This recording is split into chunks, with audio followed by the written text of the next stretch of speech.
Alam ko na nakauwi ka na 2 weeks ago. At nagbabaka sakali lang ako na makita kita dito. Kamusta?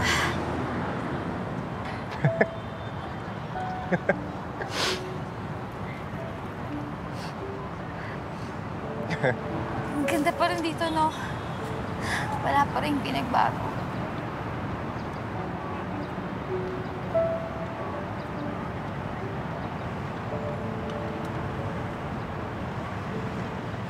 Maganda ka pa rin.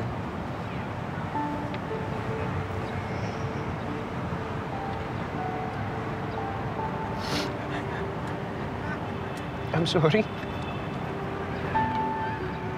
I'm really sorry. Sorry. Hindi. Ako yung sorry. Sana hindi ako mali.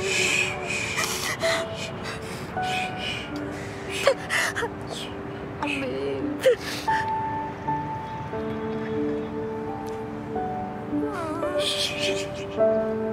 Walang paglagyan ng emosyon ng dalawa.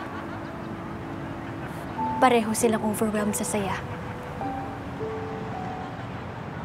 Di makapaniwala na magkasama na sila ulit. Kung saan nagsimula ang lahat.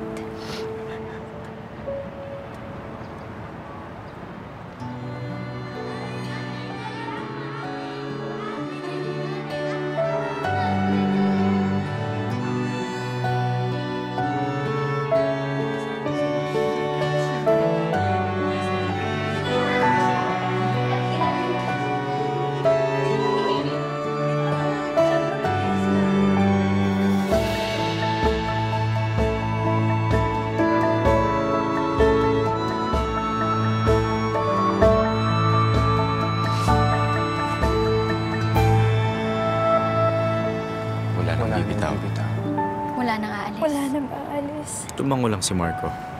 Mas mahigpit ang yakap niya kay Joyce ngayon. Kahit alam niyang hindi niya kayang panindigan yung mga salitang yun.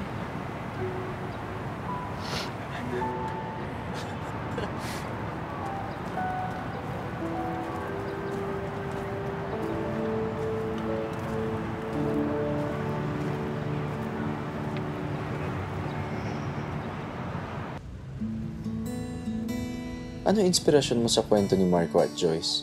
Bakit mo sinulat ang Just Us? Actually, kwento yun nila Mama at Papa.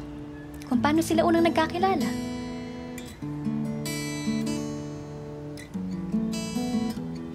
They met in a park. Na-love at first sight si Mama kay Papa. That time, kakabreak lang ni Papa sa dati niyang girlfriend. Until Papa fell in love with Mama. So I thought of writing a story about them. With a happy ending sana. Sana? Why? Papa left us when I was 8. Okay. Gusto mo ba ikwento? Kung paano kami iniwan ni Papa? No. Kung paano mo siya hinarap. Well, ang naalala ko, si Ate Beth na ang sumusundo sa akin sa school. Tapos hinahanap ko si Papa. Ang sabi niya lang, siya na ang susundo sa akin every day. Ang sabi ni Mama, sa ibang bahay natitira si Papa. And when I asked Papa about what's happening, I still remember the words he told me. It's our choice, and it's for the best. Later ko na lang naintindihan na hindi na talaga sila magkakabalikan. Mahilig kami manood ng movies ni Papa noon. VCD pa nga eh. Tapos tuwing nanonood kami ng pelikula, laging merong alternate ending si Papa. At mas madalas, mas gusto ko yung ending niya. So, nung naghiwalay sila ni Mama, Yun yung mga moments na na-miss ko. Then I started thinking of my own alternate ending. Dun sa mga pelikulang napapanood ko. Tapos from there, nagsimula na ako magsulat ng mga short stories. Naging editor-in-chief ako nung high school ako. And Papa is very supportive of me. Do you remember the first story that you wrote? Mm-hmm. It's entitled Wake Up, Princess. Wake Up, Princess? Kwento yun ng isang prinsesa na napunta sa fantasy world ng panaginip niya. O tapos?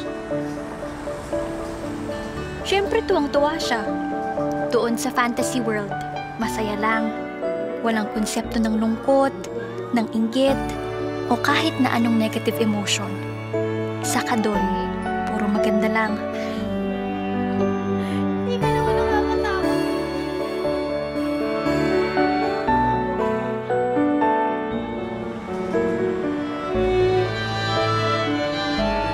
Andun din lahat, pati ng kailangan niya.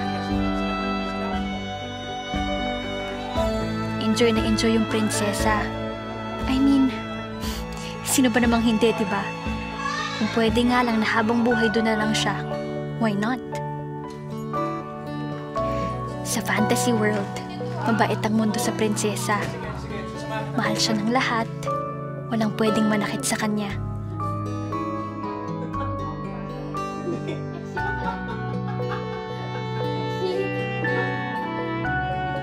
Saka, kung lahat ng gusto mo sa buhay nandun, may mapapansin ka pa ba na mali?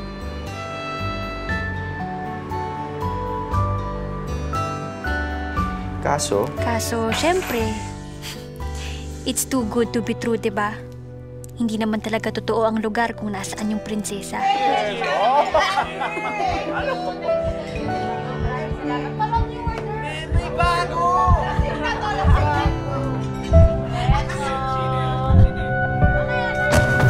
Unti-unti, may nakikita siyang mga clues na tinatago lang pala sa kanya ang totoo.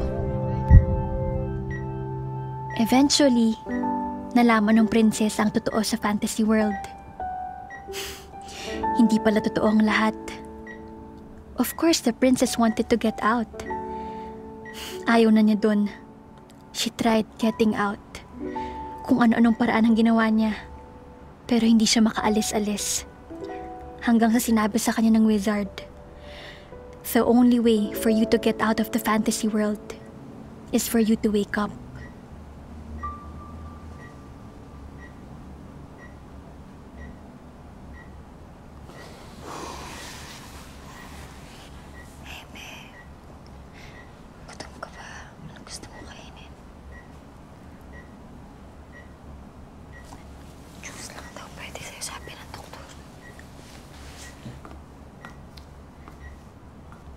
Babe. Gusto mo pa-squeeze kita ng juice? Babe. Nga pala, dumaan si Ali tsaka si Jonathan kanina. Babe.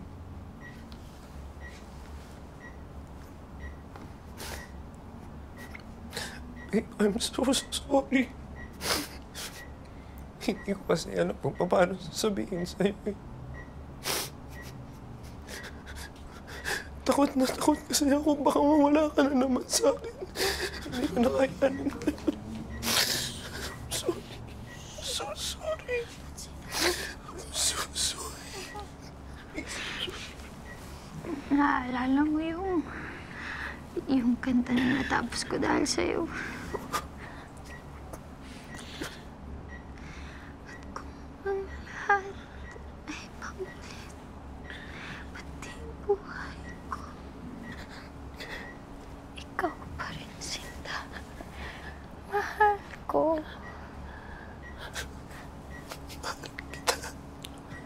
Mahal kita. It's okay. It's okay.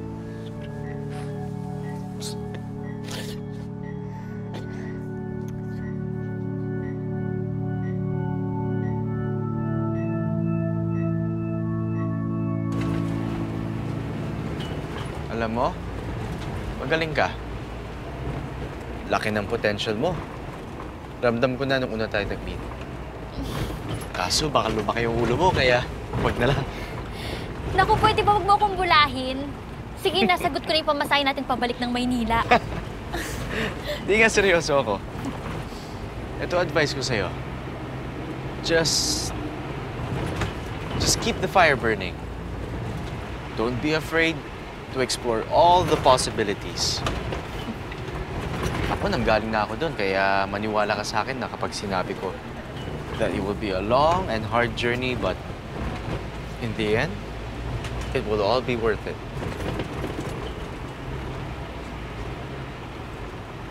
Noong nagsisimula ako, nabasa ko yung book ni Ricky D. Trip to Quiapo, alam mo yun? Sabi kasi sa Trip to Quiapo, may 3 klaseng writers. Lahat sila papunta ng Kaya po, Quiapo. Yung unang writer, sinunod ang direksyon. Sumakay ng jeep at nakarating sa Quiapo. Yung second writer naman, ayaw ng rules na sinunod ng first writer. Naghanap siya ng ibang daan papuntang Quiapo. Tinahak niya mga ilog, bundok at gubat. Then, nakarating siya sa Quiapo. Now, he is better than the first writer because he discovered a new way going to Quiapo.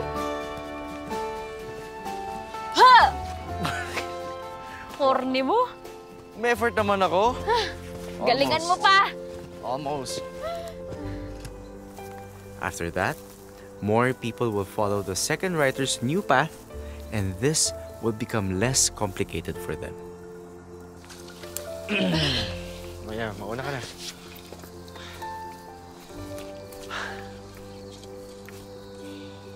Yung pangatlong writer, hindi niya sinunod ang una at pangalawa. Naghanap siya ng ibang daan para makarating ng Quiapo. So he crossed some rivers, mountains, jungles. Muntikan pa nga siya ma-hold up eh. Pero in the end, makakarating siya sa isang lugar. At mapapaniwala niya tayo na nakarating siya ng Quiapo.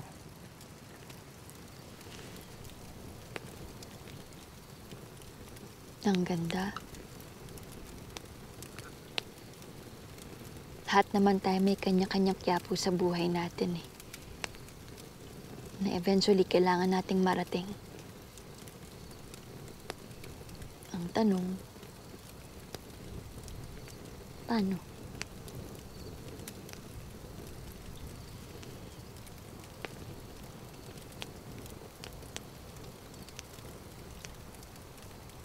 Anong Quiapo ng buhay mo?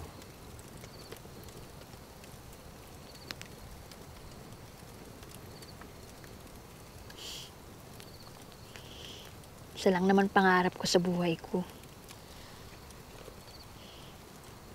Yung magkaroon ng kumpletong pamilya. Sana talaga magkabalikan si Mama at saka si Papa. Yung sabay-sabay kaming magdi-dinner, sabay-sabay kaming manonood ng sine, magbe-beach. Yung magkakasama kaming 3.